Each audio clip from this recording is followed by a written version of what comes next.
এখনো চিকিৎসাবিহীন মারা যাচ্ছে, যে দেশের মানুষ আজকে ডাস্টবিনে কাক কুকুরের সাথে খাদ্যের জন্য লড়াই করছে, সেই দেশের টাকা দিয়ে ওখানে মূর্তি স্থাপন করা হলে বাংলাদেশের মানুষ মানতে পারে না, সহ্য করতে পারি না।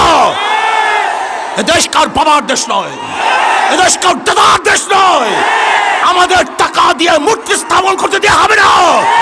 আন্দোলন করবো, সংগ্রাম করবো, জিহাদ করবো, লড়াই করবো। আমির রাজপথের লড়াকু সৈনিক, সংগ্রামী জননেতা হযরত মাওলানা মুফতি সৈয়দ মোহাম্মদ ফয়জুল করিম শাইখ চরমনাই বক্তব্য রাখবেন। নারায়ে তাকবীর, নারায়ে তাকবীর।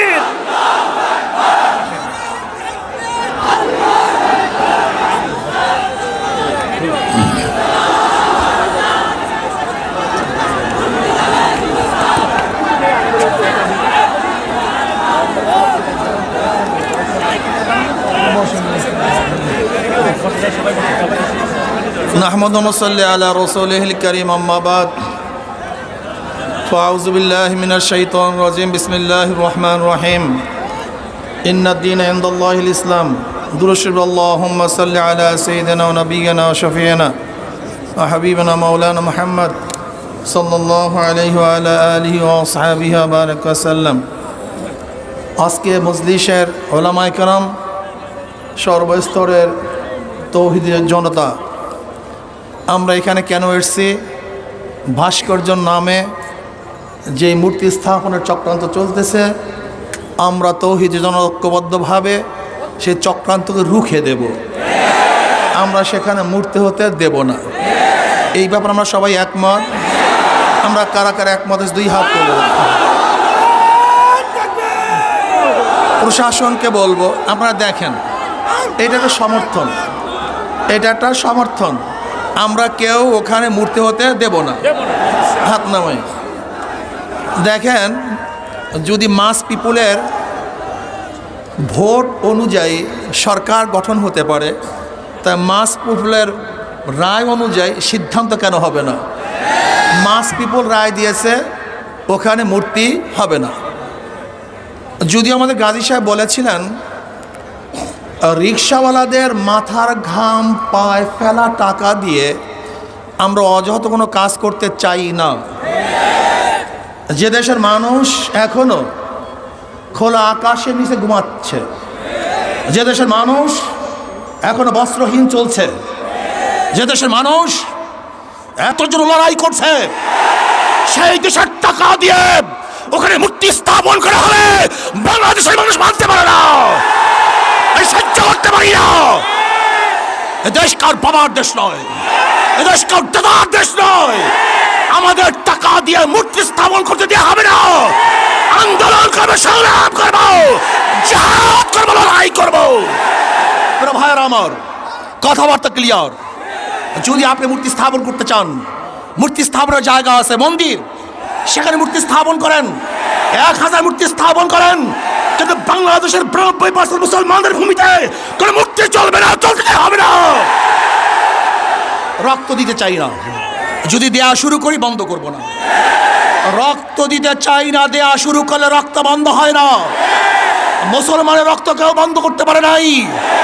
আমরা সেই খালিদ বিন ওয়ালিদের উত্তরসূরি, আমরা আবু বকরের উত্তরসূরি, আমরা ওমরের উত্তরসূরি, আমরা আলীর উত্তরসূরি, আমরা বদর হাতিয়ার, আমরা খান্দকের হাতিয়ার, আমরা উহুদের হাতিয়ার। আমরা জাগ্রত হলে আবু জাহেলকে গোটা দুনিয়া থেকে বিদায় না দেওয়া পর্যন্ত মাঠ ছাড়ার প্লেয়ার আমরা নই। তারা ভাইয়েরা আমার, কথাবার্তা ক্লিয়ার। আমি প্রশাসনকে অনুরোধ করব, রক্ত দিতে চাই না, মারামারি করতে চাই না, বিচ্ছেদ করতে চাই না, বিভেদ করতে চাই না।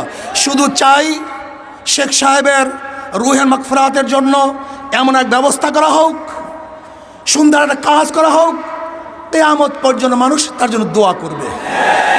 কিন্তু আমরা রাশিয়ার লেনিনের 72 ফুট মূর্তি যদি ক্যারেন দিয়ে তুলে সাগরে নিক্ষেপ করতে পারে, তাহলে আমি মনে করি শেখ সাহেবের এই মূর্তিকেও আজকে হোক কালকে হোক উঠিয়ে সেটা এই বুড়িগঙ্গায় নিক্ষেপ করবে।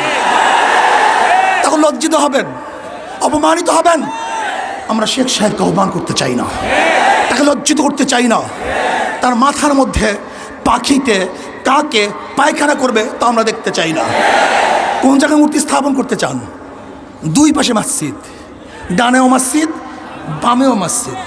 যেখানে আল্লাহু আকবার ধ্বনি হবে, যেখানে আশহাদু আল্লা ইলাহা ইল্লাল্লাহ পড়া হবে, সেখানে নেমেই মূর্তি দেখবে, এটা আমরা দেখতে চাই না। স্পষ্ট কথা, ঢাকা শহরে ধুলাই পড়ে কাউর ভাস্কর্যের নামে মূর্তি স্থাপন করতে দেওয়া হবে না। যদি লড়াই করতে হয়, লড়াইতে সবাই রাজি আছেন ইনশাআল্লাহ? কে কে আছেন? নারায়ে তাকবীর, নারায়ে তাকবীর।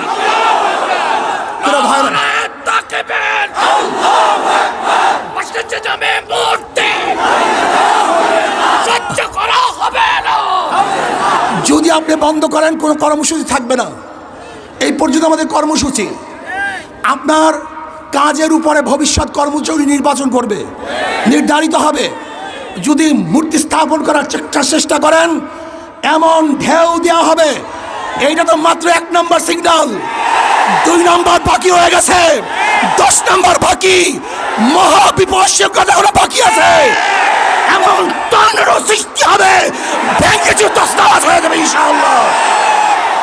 টর্নেডো, মহাবিপদ সংকেত, মানুষের ঢেউয়ে মূর্তি সব বুড়িগঙ্গায় পড়ে যাবে, ওখানে মূর্তি থাকতে পারবে না।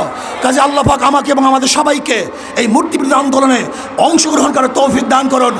ভবিষ্যতে যখন ডাক দেওয়া হবে, সবাই রাজি আছেন ইনশাআল্লাহ? সবাই চলে আসবো। আজকে এখানেই আমাদের কর্মসূচি সমাপ্ত। শান্তিপূর্ণভাবে আমরা কর্মসূচি আসলে আলহামদুলিল্লাহ শেষ করছি। যারা সহযোগিতা করছেন, খাস করে প্রশাসনে আমি বন্ধুদেরকে শ্রদ্ধা নিবেদন করতেছি, ধন্যবাদ জ্ঞাপন করতেছি।